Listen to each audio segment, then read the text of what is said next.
We're coming down now to the final session, and I congratulate you with sticking with us all the way through up to this point. The theme of this last session is finishing strong. Whether it is a surgical procedure, a mathematical formula, an architectural blueprint made into a building, programmer's installation, or a scientist's discovery, each of these efforts can be accomplished with diligence, detail, and excellence to the glory of God. Each task done well earns credibility for the next, until influence and freedom allow for greater and greater opportunities to impact positively both the workplace and beyond. This concluding session celebrates work well done and puts it in the context of glorifying God. Mother Teresa helps us with her perspective. She says that God does not judge us on success as the world measures it, but on our faithfulness to our calling. When Mother Teresa was asked if she felt like she failed when she was unable to rescue all the children off the streets of Calcutta, she said, "No, I've been called to be faithful. This is all I've been called to do." We have uploaded an article from the 1989 Time magazine, which was an interview in the Christmas edition with Mother Teresa. I'd like you to read it through because I think she gives us a very ample picture of an attitude towards the services that she gives. And so I would ask the following questions. Did she understand her vocation? Did she see her work as tedious? Did she experience joy?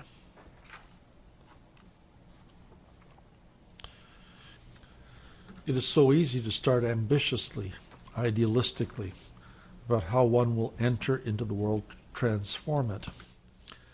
The danger is, over time, we allow the institutional pressures to finally conform us to their culture. We need to remind ourselves of Romans chapter 12, verses 1 and 2. This comes from the New International Version. "Therefore I urge you, brothers, in view of God's mercy, to offer your bodies as living sacrifices, holy and pleasing to God, which is your spiritual worship. Do not conform any longer to the pattern of this world, but be transformed by the renewing of your mind. Then you will be able to test and approve what God's will is, his good, pleasing, and perfect will." Work in the systems of the world needs to be anchored in a theology that engages body, mind, and practice in humble service to God, fulfilling his purposes, growing where we are planted. The danger is that one enters into the workaday world with great enthusiasm to be a transformative agent, a representative of Jesus Christ, but over time that person becomes compressed by the cultural institutional habits and values until no lasting legacy is left. Yes, unfortunately, Christians at times play one or a variety of four parts that are either inadequate or perverse. Sometimes Christians think that they are moles, M-O-L-E-S, those little tiny mice-like animals, seeking to identify all the sins of the institution. In other words, they worm their way around and they look at the negative side of things.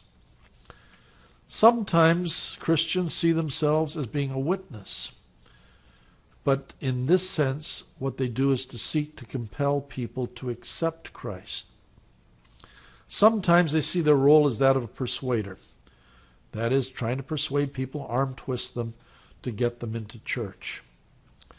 Sometimes they utilize their work situation as a byproduct of their mission. In other words, they are tent makers, seeking to earn enough to do church work, but ignoring the fact that in that work that they are doing, the tent making work, there are tremendous possibilities of indeed fulfilling God's purposes. But the business or the institution itself is not impacted or transformed or changed, nor has there been a significant change in the systems that it represents. God's calling for all Christians is more than these noble and good tasks. We persist until the end to be transformative agents, to grow where we're planted, to embellish the world that God has called us to serve. A fitting conclusion to this course is given in the film clip from Chariots of Fire, an Oscar Award true story about the Scottish track star and Olympic gold medal winner of 1924, Eric Liddell, Liddell. The call to be a missionary to China, where he died in 1944, he recognizes extraordinary gifting in running sprints. Despite peer jealousy, physical ailments, family pressures, ethical challenges, he persisted to utilize his speed to witness to the nation and to the world his single-minded commitment to Christ. What is not known is that Eric's final days showed the same incredible integrity, transformative spirit, the love of God and others that impacted a secular journalist confined with him in a Japanese concentration camp at the end of World War II. In a book entitled Shantung Compound, journalist Langdon Gilkey, recalling the intricacies of the desperate life in the camp where teenagers ran amok because of boredom and uncertainty, he writes of fellow prisoner Eric Liddell. He calls him, by the way, by the code name of Ridley. This is what he writes. The man who more than anyone brought about the solution of the teenage problem was Eric Ridley. It is rare indeed when a person has the good fortune to meet a saint, but he came as close to it as anybody I have ever known. Often in an evening of that last year, I, headed for some pleasant rendezvous with my girlfriend, would pass the game room, peer in to see what the missionaries had cooking for the teenagers.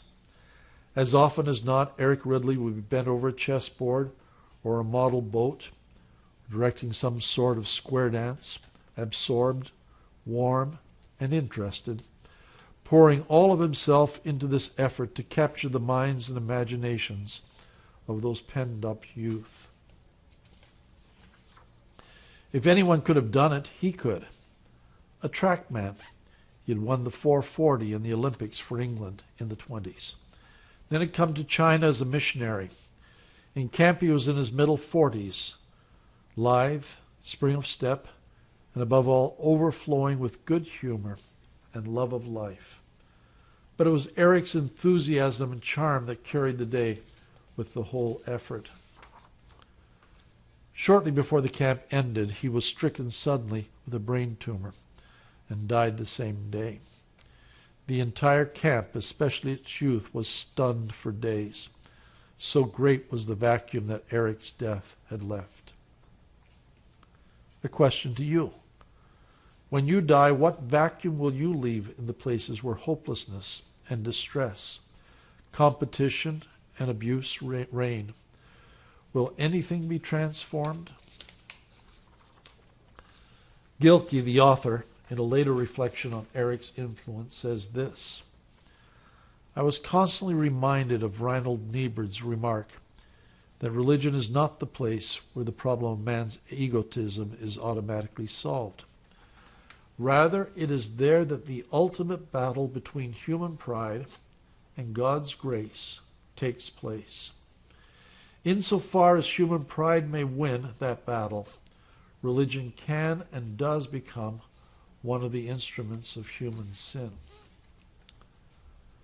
Because the STEM professions offer such hope and influence, there is the danger that they can become self-serving at best and perverse at worst.